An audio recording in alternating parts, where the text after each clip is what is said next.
game. You have to trust your teammates, trust your coaches, and I think that's a good example of that at the end of the day. Spencer, how do you manage your emotions in a situation like that? The miss, then have to line up and do it again. Just can you tell us about that, just managing your emotions there? Yeah, so I was obviously trying to stay as calm as I could on the sideline and just thinking about, listen, God loves you no matter what. Just go out there and do your best for the team. Like, the more that you think about, the more that's going to get in your head. So just think about your process. And went out there and felt pretty comfortable.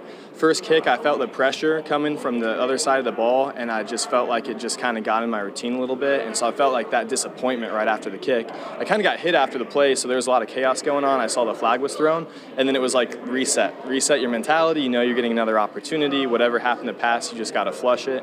You got to rethink about your mentality. It's keep your eyes down, follow through straight, and hopefully that thing goes through. And I was able to do a good job of resetting in that instance and hitting a good kick for the team. The second that goes through, just what goes through your mind to celebrate with your team like that? I don't know if anything did. I got swarmed so fast. I looked up, I saw it going through, and it was like bang. It's just joy. That's the only emotion that you're feeling. To contribute to being 2-0 and be perfect through those 2 weeks, like what's that mean for you and your confidence in this team? Confidence in your teammates and trust. Glad that I can perform my job for the team, and I feel that pressure. I want to perform for those guys, and so there's a feeling of relief and joy when you're able to do that. And then it's back to work and preparing for the next opportunity and developing the consistency to follow up that performance week after week. Shane was trying to manage that situation, like, do I just run the clock down so that they don't get the ball back and all that? But it's also a long field goal. I don't know. Did you kind of realize at some point, like, oh, this is going to be a long one? So I always prepare like it's going to be. I prepare like the situation is going to be the hardest situation possible, and it can only get easier. And so I thought, like, all right, game winner, really long kick, get yourself in that mentality. And then I just trust the coaches to do their thing and do the management, because I don't know that much about football. So I just trust them to do their thing. And I'm like, they'll give me an opportunity, and then it's just my job to execute at the end of the day. Is Will missing on the other end? Does that register, when you see the opposing kicker miss his chance to make an impact and just the reality of your situation? Well, you feel for him. Obviously, you want all the guys to succeed, but you want to win at the end of the day. And so I didn't really feel anything with his miss. It was more so like, oh, now I know I'm getting an opportunity. I know that it's going to be coming down to me. So get my mind in the spot that I need to go out there and hit that kick. When did it creep into your mind, like, I have a chance to possibly win this? Like when Cam gets a turnover, or when you go out there to kick? Like, when did that register? Just leading up to that kick, at some point, I just try to not get too engaged with the game and get too emotional about what's happening out there, but keep myself calm and at peace.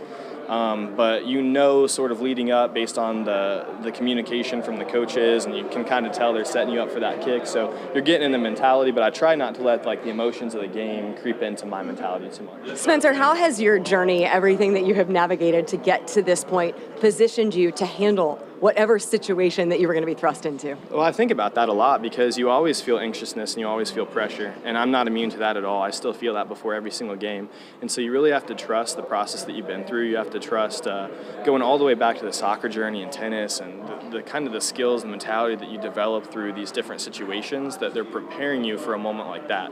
And I still feel nerves. Going out there to kick, but you just have to trust that all the hard work that you've put in has gotten you to this point, and the Lord has a plan for you. He put me in that situation, and I believed in Him, and I trusted in Him, and I was able to execute. And even if I hadn't, I know that He would still love me, and I'd have another opportunity at some point moving forward. So just kind of always try to keep a positive framework and be ready for the next opportunity. Are you going to maybe insist that the roof and window are closed the next time you're back home again? I don't like to think about it too much. It's like whether it's open, whether it's closed, I just got to go out there and do my job.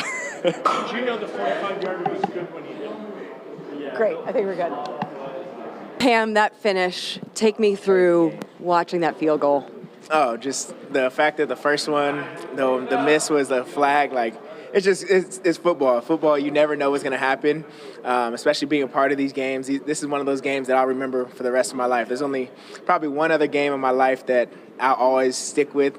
So this just got added to that list of just insane games that I've been a part of. So it was just cool to be able to watch, and shout out to Spencer for making that last kick. That's huge.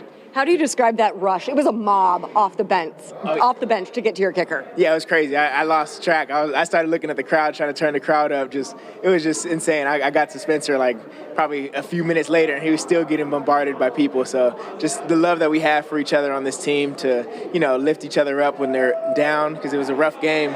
was not a pretty game at all on any. Well, offense did their thing. Defense for us, we had to be better. But the fact that they carried us through it and we got the stops when we needed to, it was just a complete team win. 2 weeks, 2 interceptions, another great celebration. Yeah. Getting 17 for 17. Yeah, that's the goal. One every game. I know, it's perfect that Blue. Yeah. There is no preparation for that. That was just one of those things I had in the back of my mind. Coincidentally, if Blue is near me, I'm going to do that. So it was. I'm glad they didn't throw a flag because I thought a certain amount of pumps would get me flagged, but they let me go, thankfully. For this defense, obviously, you guys knew you would be without Mooney. You're without La'atu. What does it say about this group, the depth, with the way that you guys were tested? You were resilient. You found a way to pull that one out. Yeah, the next man up mentality. Every single person that's on roster or people getting elevated from practice squad to be active, every single person is held to a standard that you're going to play, and you have to play well when you're in. So I think we were able to go out there and show that we can win games no matter who's playing because we have such good depth and people that are focused throughout the week and preparing as if they're a starter. But like I said already, we didn't like the game that we had on defense for the most part, but there's a lot of things to fix. Shout out to Lou Anarumo, man. Everybody clap it up. Was there a part of you that thought you lost the game? And like, how quickly do you have to recalibrate? Like, oh, wait a second, we did lose. There one more chance. It was weird. I wish I was mic'd up this game. I'm gonna sound like LeBron when it says he predicts everything. But I was talking to 2 of my teammates, and I was like, watch there either be an offsides or some type of flag that's going to get us. They're going to blow it. I said, the other team's going to blow it right now. And it was just crazy that it actually happened. So it was weird for me to not be surprised that we got a second chance at that kick.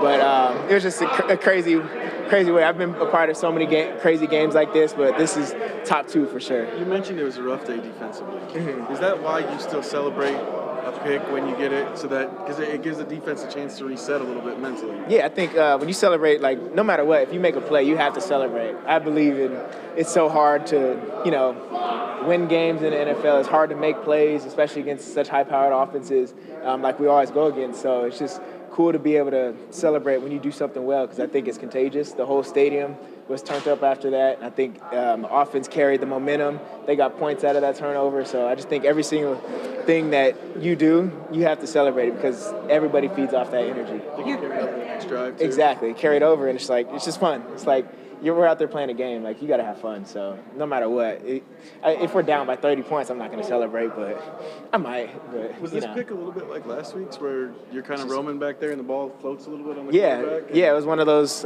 Same thing. I was post safety, seeing the quarterback scrambling. Shout out to the rush. I think Grove came up to me after and was like, watch when you see the tape, I got a good rush for you again. He did the same thing last week. When he got the push up the middle, made Tua have to throw the ball higher. Same thing. He got the quarterback off the mark. He was scrambling, and I was able to get the overthrow. And it's just a blessing to have, players. It's a team effort. The fact that he was able to go out there and get a rush to make it a tough throw, and I was able to come down with it.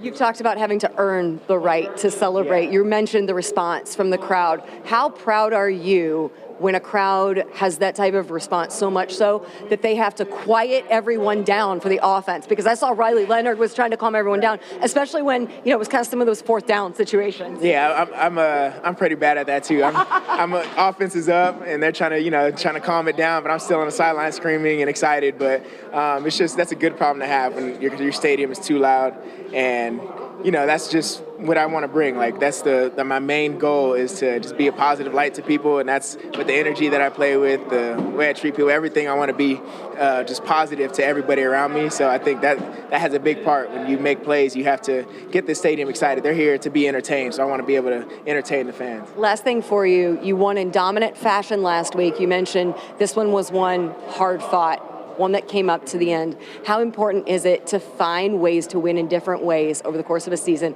especially when next week you got a division opponent, so even if it's not easy, we've got the guys in this locker room that can get it done? Yeah, no, last week was a little too sweet. It was one of those things where we didn't really go through much adversity, so it's like we can't get high off of one win. A team like that didn't give us much of a fight. We had a complete game last week, and yeah, kudos to us, but we didn't, like I said, we didn't go through any adversity. So today there's plenty of adversity out there, and especially on defense, we didn't have the game we wanted, but to be able to finish the way we did in the fourth quarter, we need that because we're going to have this in our mental, our mental Rolodex later on in the season. That's something that we're going to hold on to. Is, okay, we came back in that game and we were able to finish the game and win. So that's something that'll stick with us forever. Thank you, Cam.